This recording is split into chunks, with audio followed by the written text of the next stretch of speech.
to the Unstuck movement. As always, I'm your host, Rob Z. This platform was created to help you find breakthrough in your life, to break the chains that have been holding you back in your life, whatever that might be. So I'd love to bring people on this podcast who have gotten unstuck from difficult places in their life and give you an example, give you a framework for how you can find those breakthroughs for you in whatever it is that you're going through. I want to thank the sponsors who make this podcast possible. Thank you to the Author Millionaire Academy. Thank you to the Connected Leaders Academy and Unleash You Now for making the magic that is the Unstuck movement.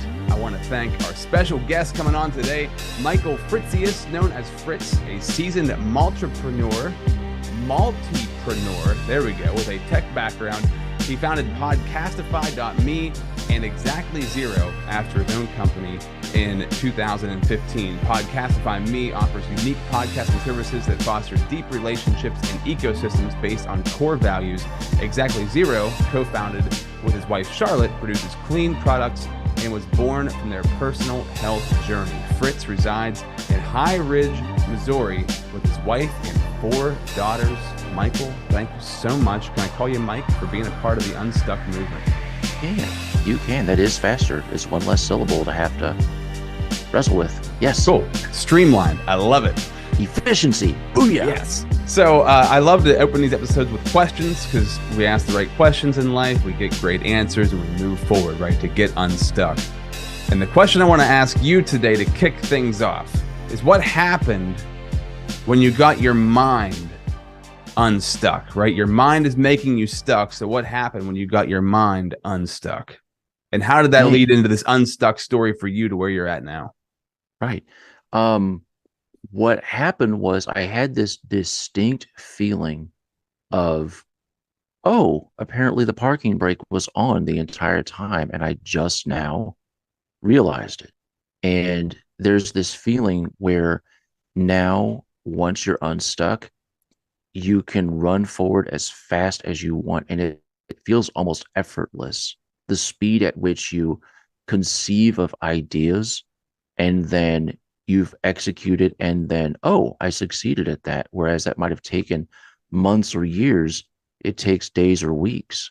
It's a really freaky feeling, but it's a good one. And it's like, well, then you think, well, man, what else am I capable of? Right? Like, let's put the pedal to the metal here now that we're not holding ourselves back. Just boom, take off. So I'm still in that learning phase. I'm still in that, like, what else I can do? What else I'm capable of? But being unstuck is the first step, bro.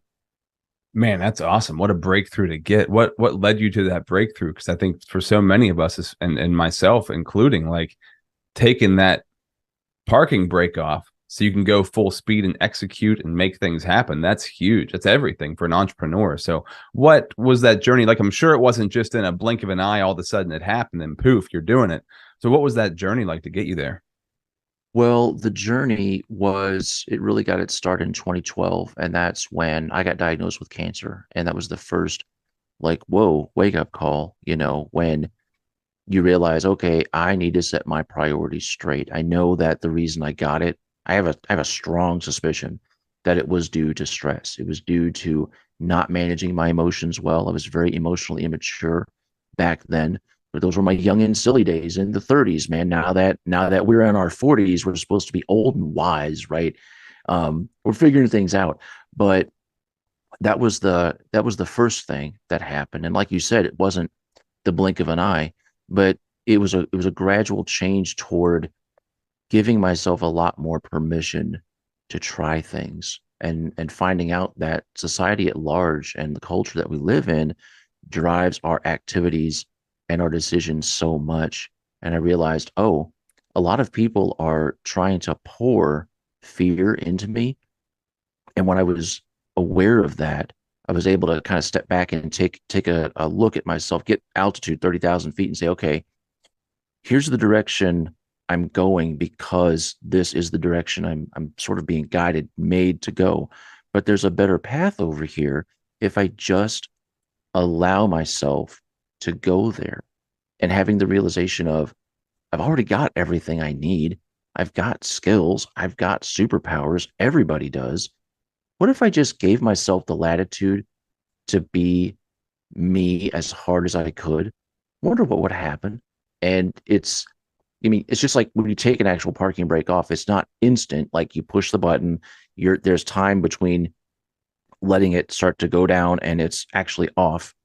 So for the last 10 plus years, it's been, hey, we're disengaging this thing fully, and now we're pressing the gas. We're taking our foot off the brake. We're going forward. We have a direction in mind. You can't steer a parked car, so let's move. Mm. Yeah. What's a practical example of that? So what was going on? Whoa, what happened? You just got a sweet image up on there. Yeah, I used AI to make that. I don't know why my camera just winked out for a second, so hopefully it doesn't keep doing that. Okay. What was the question? Either way, if it does, that's still an awesome image to look at. So I was cool with it. You want me to leave it up? Is this an audio show or video? Well, both. It'll be both. Okay. So. Awesome. What was it like before? Give me something practical with that, right? So how were you living before? What was happening before? And what happened after, right? When you decided to start living out of like who you were and being more of who you were. And before that, what was the difference? Give me like a something I can visualize. Yeah, well, before, I mean, the trend in my life was do decent in school, K through 12, right? Go to college, get a good degree, graduate and get a good job and just kind of nestle in, get stability, establish yourself as the go-to person in the corporate world for whatever it is that you wanted to specialize in. And I did that. I did that successfully for a while until it stopped working. It's funny. It's funny how that works. It doesn't matter what sector you're in. There's always the chance that you can get laid off. Mm-hmm. And that's what life was like for me back then. But then when I took my first steps toward, okay, we're letting the parking brake off now. My first big scary step was going from a full-time, well paid, good benefits, like the kind of insurance where you and your kids can run with scissors and there's like zero copay, right? I left that and I needed to get out and get a different job. And the first one that was available was a contracting position. And it was always, oh, contracting is so scary. They can let you go anytime. Well, newsflash. I don't know if you noticed, but full-time employees can get let go at any time too. It's not, you don't get diplomatic immunity just because you're a salaried worker, right? It's an illusion of safety, right? It really is. And I mean, that was one of the things that I got visualization on was, man, putting all of my action points and skill points into job security is a little bit silly, right? Mm-hmm. So that's what it looked like. That's what it started moving that direction. And I realized, hey, it's actually pretty energizing to walk on the wild side. It's actually pretty fun to hit the ground running and go into a sector where I didn't have experience, like 100% experience in this particular area. I wasn't like nobody's ever 100% certain how to do things in software development. I know they might say they do, but it's like, we'll figure it out. But there's a lot of, just writing stuff and seeing what works and what doesn't. Mm-hmm. And I figured it out. And the people that were in the hiring role for that new place, they trusted me. They said, we know you can do this. Like, you've never done this exact thing, but you've done this and this and this and this and this.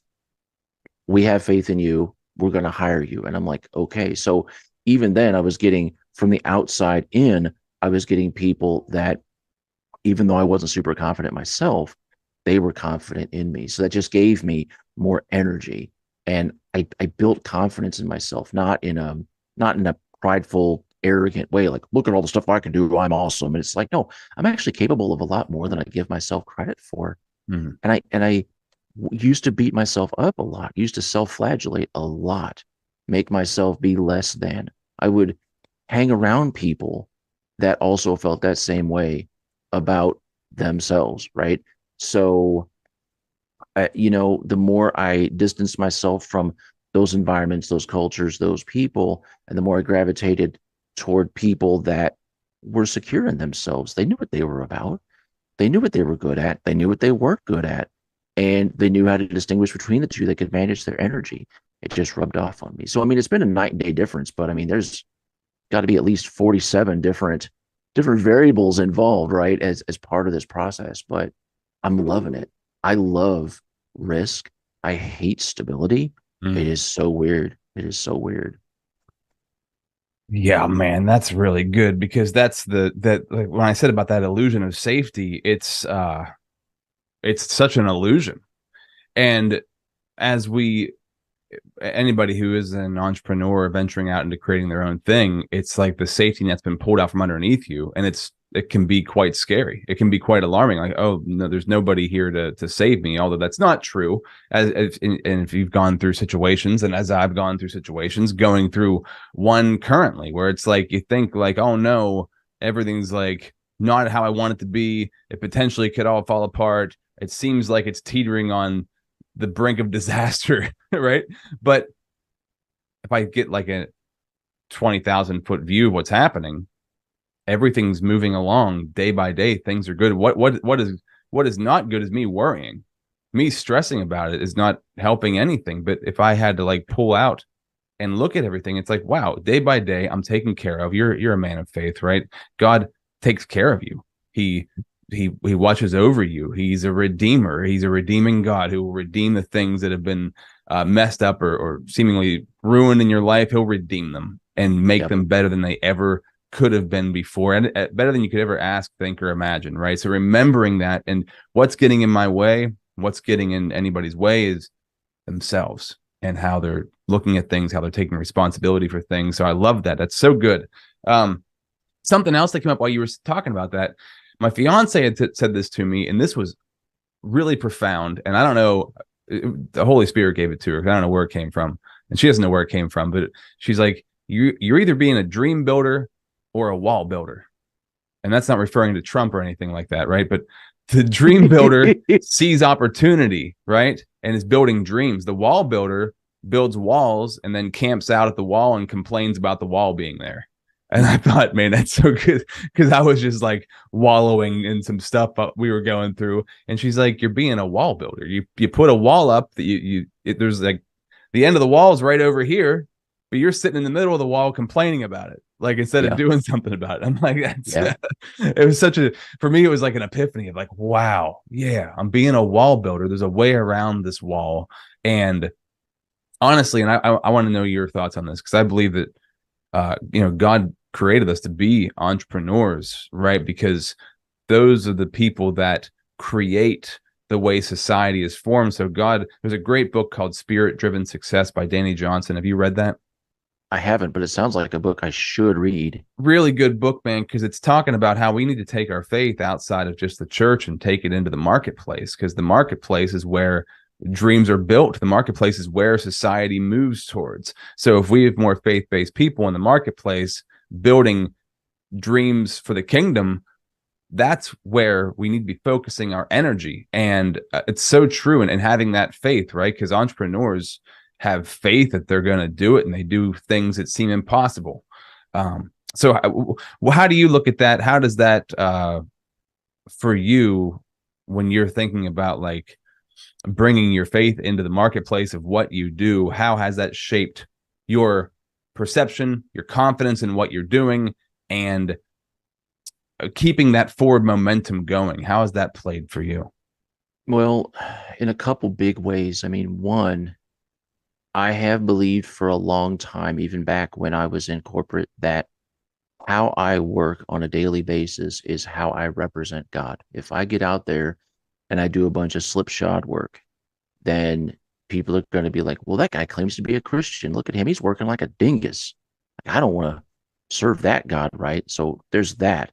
But the flip side of it too is, if I work myself to death, and I know that the word servant or slave comes up in the Bible, that's not what God calls us to do. It's just not. Like, we're not useful to anybody if we work ourselves to the bone.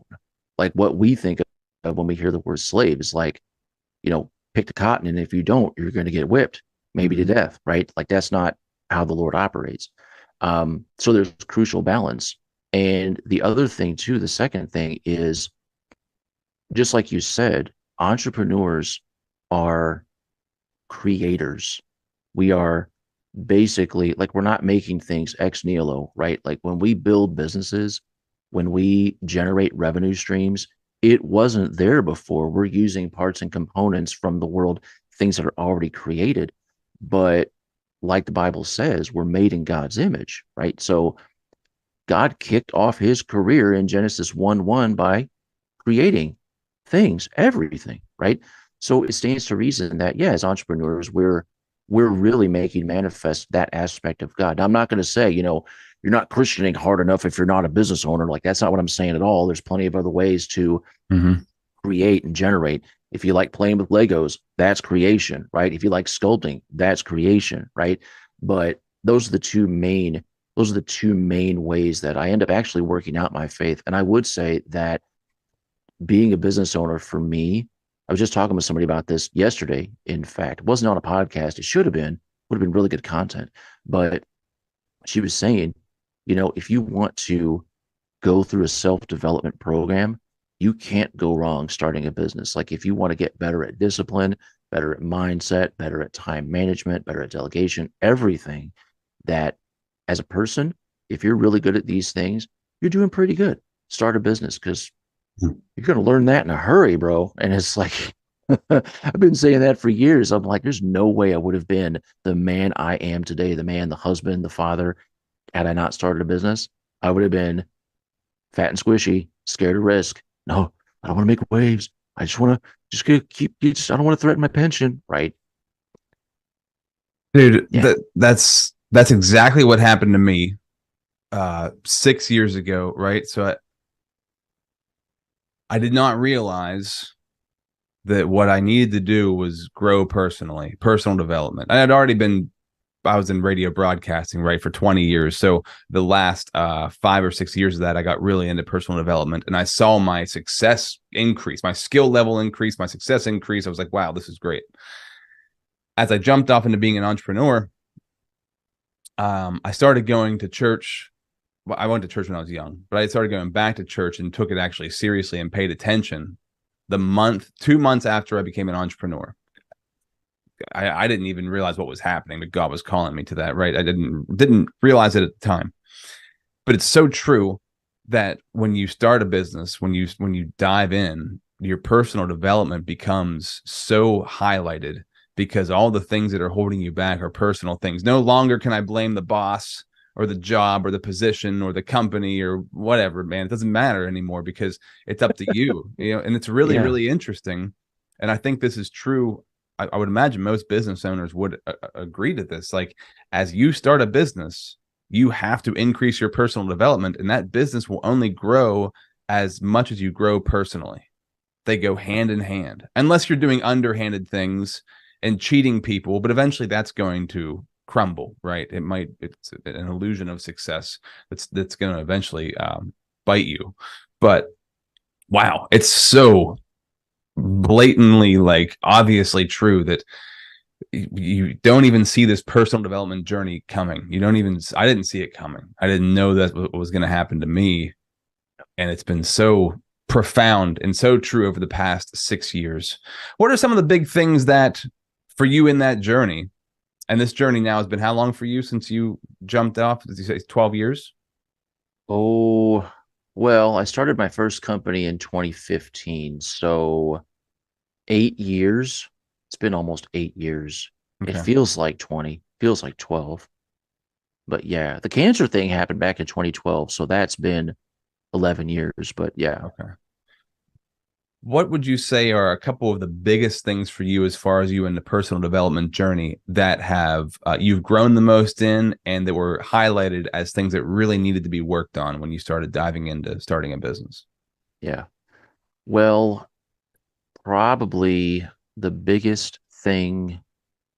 two biggest things that I needed to improve in really take root in the area of time management, time and energy management, right? And I'll say that as somebody who I've never been diagnosed with ADHD, but like most people our age, we probably all we're somewhere on the spectrum, right? We've probably got it, and that's just how it must be in the water. I don't know, but what I previously would hate to do is process. There was a time prior to 2019, because that's when it happened. I would say, I don't need process. Don't tell me how to think. I know my way around. And it's like, now it's like live or die, right? I can't live without process. I have to get stuff out of my head because otherwise all these ideas are just going to bonk around in my brain like a DVD screensaver, just donk, donk, donk. And when it hits a corner, I have a thought, and thinking back to what it was like before then, the the love and the art of process being driven into me in order to manage time was super crucial. So Mm. that was an area I really needed help in. I was catching up with a friend of mine yesterday who, funny enough, his name is also Rob. We caught up over coffee yesterday morning, and I said, man, if I had never had that contract at Delta Dental, I don't know where I would be. I said, because they drilled process into me. And I love that guy. His name's Zeke. He's awesome. And but yeah, the time management piece of it. The other thing too is the other part of time management was really giving myself permission again this time to focus on my strengths. Like there are areas in myself that I'm like, I'm not real good at this. And previously I would have said, well, I'm not good at this, but I need to be a well-rounded person. Mm. No, you don't. I don't know if you've noticed this, but knives and swords and arrows are weapons of war. They're not rounded, right? They're sharp. They are good at one thing, poking holes in something over there, right? And if I want to be an effective person, if I want to be sharp, if I want to do damage to the problems in the world, I can't afford to spend any time trying to make myself be well-rounded. The things that I suck at, the things that I really just don't enjoy doing that drain energy out of me, guarantee there's somebody out there that absolutely loves doing that sort of stuff. Mhm. Accounting, taxes. I don't like trying to figure out how much money to give the government, but we've got somebody who does. And it's Same. like, Yeah. Jenny, praise the Lord, right? It's just, we'll just give her all the bank statements, all the, just get just a shoebox full of receipts. Girl, have fun, treat yourself. We're going to do something else, not this, Yeah. right? But, giving myself, because I mean, I was always taught, like, you got to be good at everything. You Yeah. got to be good at everything, right? And it's like, actually, no, you don't. I mean, the people that are famous, like Elon Musk, Mark Zuckerberg, Jeff Bezos, right? They're good at certain things. They're really good. And they give themselves permission to be awesome, awesomer every single day. And then they They have find people the to best hand. people to come in and help them pick up the slack on the things that they aren't great at. Exactly. And I really spent a lot of time early on in my career around people that thought being well rounded was what, just anything that comes to you, just do it. And it's like, no, there's roles for a reason. There's roles. They're not just goofy titles we give people. Like there's a reason why someone is in human resources. There's a reason why someone is in management. There's a reason why someone is a software developer. They might not be good at business analysis. They might not be good at conflict resolution, whatever it is. They're really, really good at that one thing. Let them be good at that one thing. Mhm. I should extend that same courtesy to myself. Let myself be good at those things I'm good at. And don't just drop the rest of it on the floor, but figure out if it's important, give it to somebody who can really be awesome at it. Man, it's so true because those things that you're not good at will drag you down into the ground, and they beat your self confidence up. It'll ruin your self esteem trying to be good at something that you're not naturally good at, and spending all that time trying to figure it out. And I Yeah. think a lot of jobs, a lot of people pride themselves on being good multitaskers, and a lot of businesses now, because of maybe lack of hiring the right people or not having people in the right positions, there's a lot of multitasking going on, and people maybe they are good at multitasking, but they would be really, really good at focusing hardcore on one thing that is really, really their wheelhouse, their genius. My mentor, Ray, says that everybody has a genius inside them. Every business has genius, and every person has a genius within them. And as leaders, our responsibility is to create a climate and an environment where we help that genius emerge, right? So putting somebody in a place, we find their strengths, and you put them in a place where you can highlight their strengths. And when they highlight their strengths, that genius within them is going to emerge. And most people never find that. And it's really sad. It's really a detriment to people that they might never encounter somebody or a situation or a business or whatever it might be that gives them the opportunity to find that part of themselves and says, listen, you don't have to worry about this other crap. You're really good at this one thing. This is what you love to do. This is where you get your energy. Do it, and do it to the best of your ability. And we'll find somebody else to fill in the other spots. And the closer you get to that and the more time you spend doing that, everything seems to change.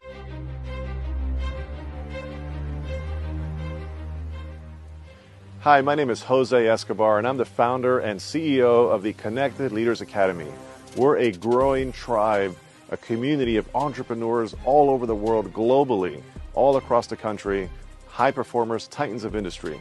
If you're an entrepreneur and you're looking to grow personally and professionally, scale your influence, develop your skill sets, move the needle in your business, more clients, more money, more profit, the bottom line, and of course, grow your circle and your network like never before, this is where you want to be.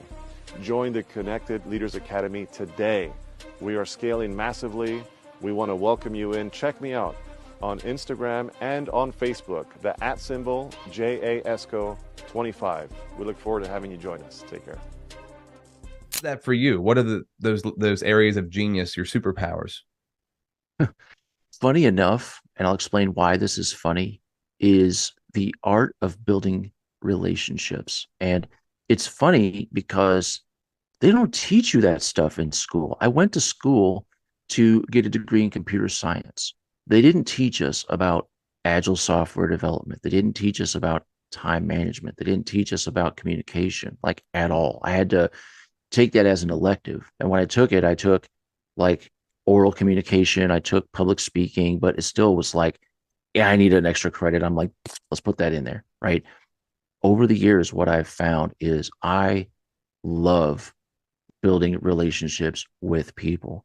And it throws folks off because they see what I do. They see that, yeah, sometimes I, talk about podcasting. Sometimes I talk about automation. I'll talk about ChatGPT and AI and all kinds of high-tech, nerdy stuff. And they're like, yo, you're supposed to be like a huge nerd. And I'm like, I am. Yes. Thank you for noticing. Yeah, but you're able to talk to people.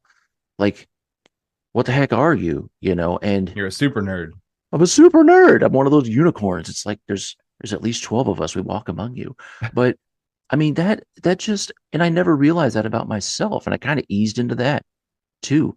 I don't know if you've ever had the chance to do public speaking before, but there was a time when, like most people, first time you take a stage, the first time you got to talk in front of a classroom of people, it's like, oh my goodness, it is such a nervous and farty experience. And it's like, okay, and now it's like, I just jump at the chance. Like I can easily walk into a room. If somebody was like, Fritz, can you come in and talk? There's a group of 500 people. A guy canceled. He had explosive diarrhea. Like can you talk about podcasting? Speaking and of I'll come in and be experience. Like, exactly. Right. It's like, boy, never trust a fart. Right. I'm like, yeah, sure. Let's do it. Just let me get some coffee and let's go. How long you need? 30 minutes? Rock and roll. You totally do that. Man, even 2 years ago, I would have been like, oh my goodness, but hey, it goes back to the non-arrogant flavor of confidence, but also I want to build relationships with people. And if I can build relationships with 500 people at the same time, that's good time management. Look at all that time I saved. Instead of having one-to-one conversations with that many people, I can have a 1 to 500 conversation. That's efficient, baby. So it's just that ability. I never knew that was in there. It's kind of like, cutting your way through a jungle with a machete, and you're like, just getting through there. And all of a sudden there's a clearing, and it was right there the whole time, but you just one last slash and it just opens up, and it's like, dang, man, this was here the whole time. Yes, it was. And there's other clearings too. So it makes me excited to find out, going back to what we said before about what else is possible. What else are we capable of? I've got things about me that I'm good at. What if I combine those into something else? What would happen then?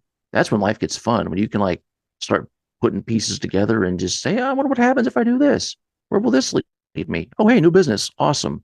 Another way to make money, more people to meet. I'm getting foamed up just talking about this, man. This is, ooh.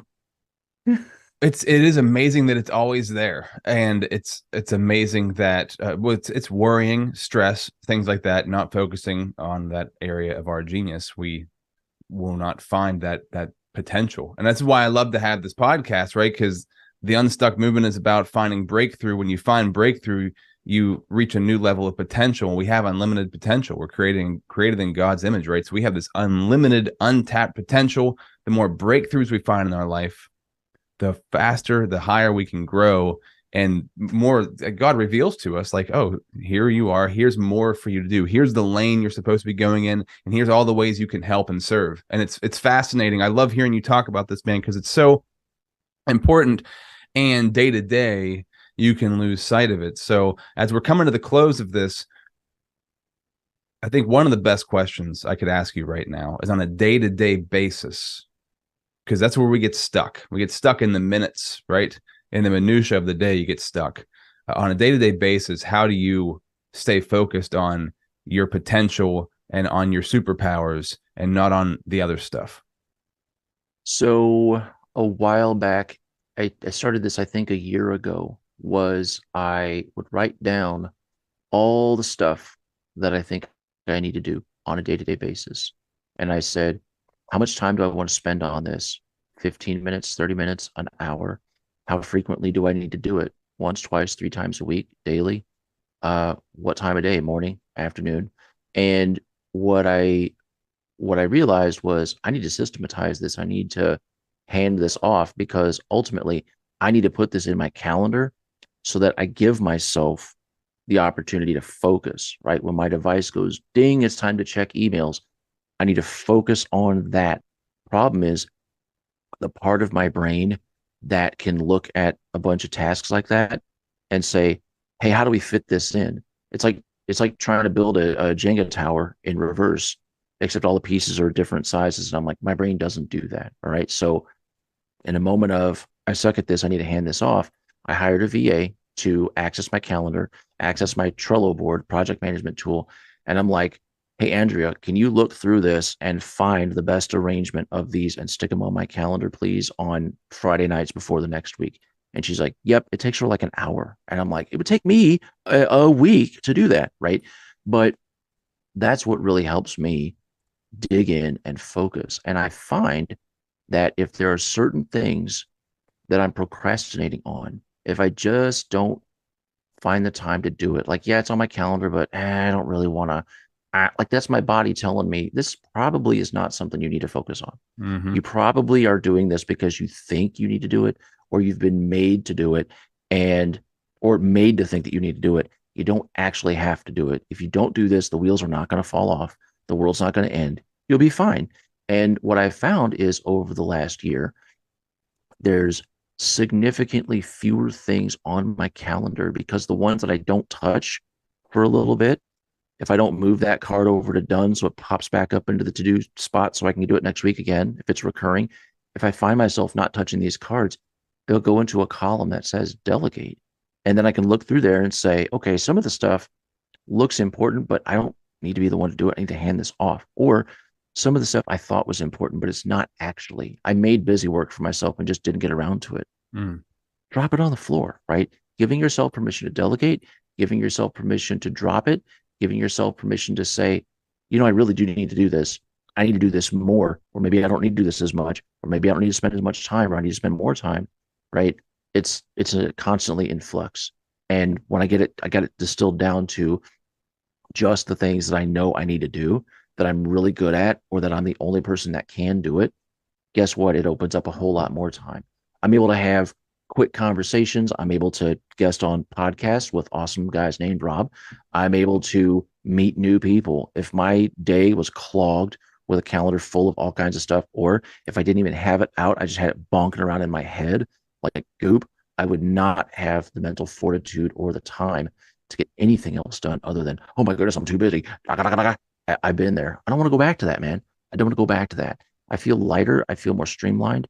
I love it. I'm loving life, and I'm loving the journey. So I'm looking for more mountains to climb, bro. Beautiful. I love it. Thank you for the inspiration. This is good, man. Oh, and there's that sweet image again. There it is. It froze for a second. Move. You like that? That's a mic power drop. Move.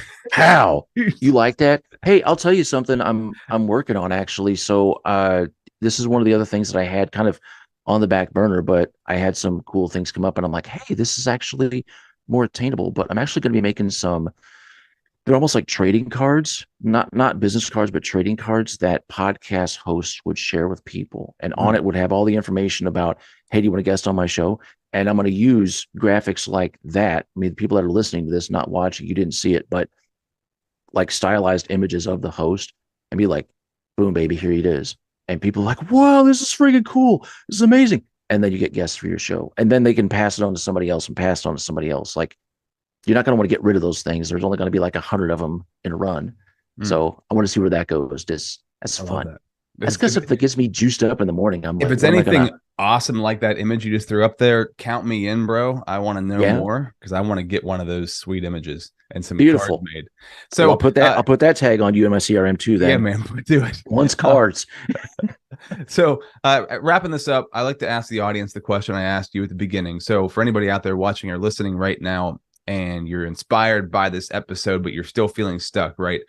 What is going to happen to you when your mind gets unstuck? So what does that look like for you? Take the information that Fritz has shared with us here today, focusing in on your strengths, focusing in on the things that give you energy and light you up, that you're good at. What would happen to you? What would your life look like if you decided to focus and hone in on those things? How would that change the stuckness that you are feeling right now in your life? Find that breakthrough, reach a higher level of potential. Fritz, thank you so much for being a part of the Unstuck movement. I appreciate you, brother. Thank you for coming and sharing wisdom and having that awesome microphone cap you have on there.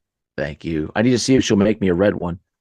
Every once in a while, I get too close to this and it goes up my nose. I'm like, it's terrible, right in the middle of a conversation, but it's good. I love this. She is so industrious. Those are made by your daughter, by the way. Yeah. Right? Her name's Amelia. Yeah.